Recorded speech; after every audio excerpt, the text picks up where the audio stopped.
Today I want to talk about bullies and how to defeat them. When I was in the second grade, I went to Pinellas Park Elementary School. Now the school was about 2 blocks from my house, and my house was on the main street of town called Park Boulevard, which was not a real big street at the time.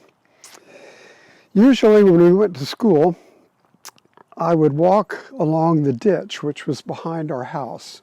Right behind our house was a ditch, ran the full width of the whole block. And it ran all the way to the school. And there was a little trail on both sides of the ditch with houses all along. And I would walk along that trail, usually, unless it was raining or excessively muddy, then I'd go down the street. But we did have to walk to school. After school, I went through a little period of time where I was bothered by bullies. There were these third graders, and they were bigger than me, and usually there was 2 or 3 of them.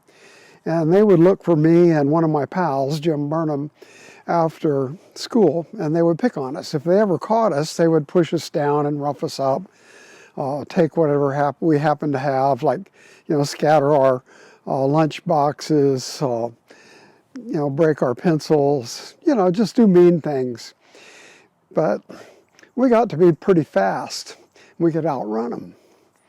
And after school, the bullies would look for us and we'd take off down the ditch. And we would try to get home before them.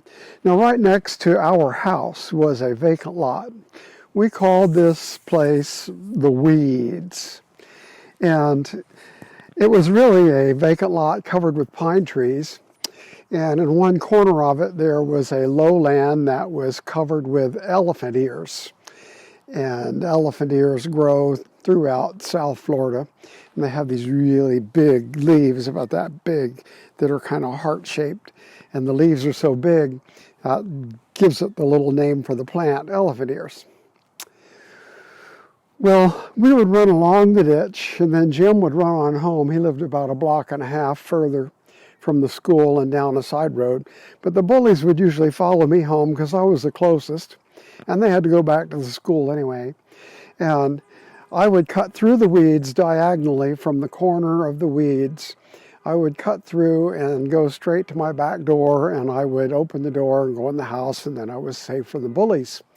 Usually they stopped chasing me before we got out of the weeds, but they would almost chase me all the way to the edge of the weeds. Well, it got to be quite a problem, and nobody likes bullies. And so I got to thinking one day, they're not too smart. They might be bigger than me and they might outnumber me, but they're not too smart. One day I was watching Tarzan on TV, and the natives had set a trap for some tigers. Then they dug a big square hole in the ground, and they covered the hole with branches and twigs and things, and made it to where you couldn't see the hole at all. And you'd be walking down the trail and you could fall in it. The tiger would fall in it, and then they'd come and hear the tiger and dispatch the tiger. And in this particular Tarzan show, though, some people fell into the trap.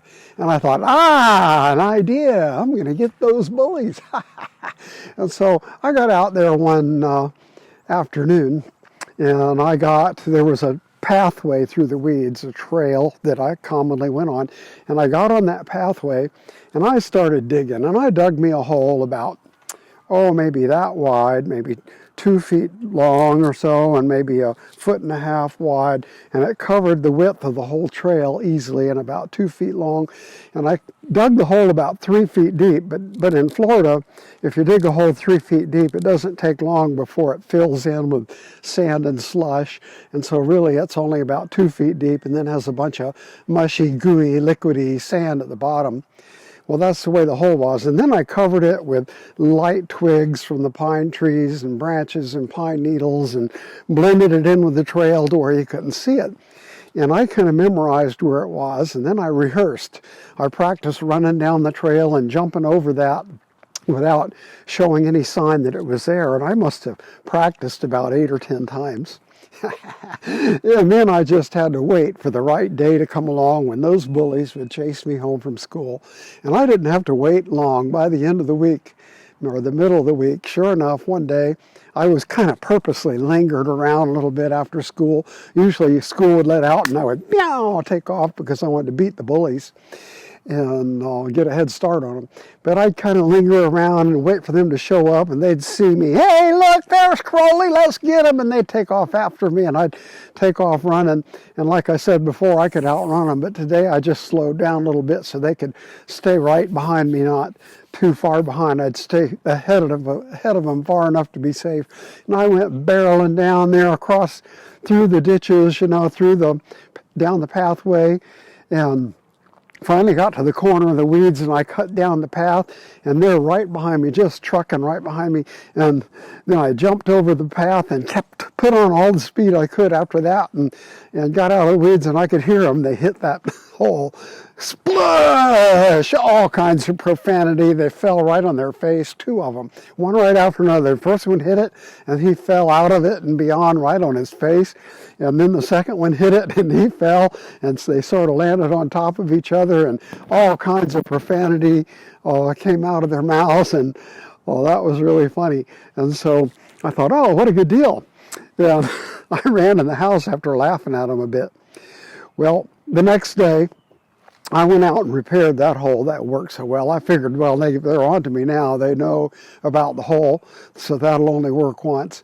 And so I dug a second hole a little further up in the weeds, and I concealed it the same way. So now I have two holes, and I practiced jumping over the holes and running, and to where I got really good at it. And boy, the next day they were really mad at me for what I had done, and so they took off after me again, and I went running down the ditch, and this time they're looking for the hole, and they know right where it is. So I'm running down the ditch, and I get to the corner of the lot, and I cut across the lot, and I jump across the first hole and keep on going, and I jump across the second hole, and I could hear the one bully, just by sheer luck, made it across the first hole. But the second one landed right in the first hole. Sploosh! And he falls over, and lots of swear words. And the second guy, he kind of went like that and looked to see what happened to his buddy. And when he went like that, he stepped right into the first hole.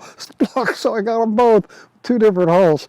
And you know what? That was the last day those bullies bothered me for a long time. Now later on, they've started bothering me again, and we dealt with it a different way. But that's another story.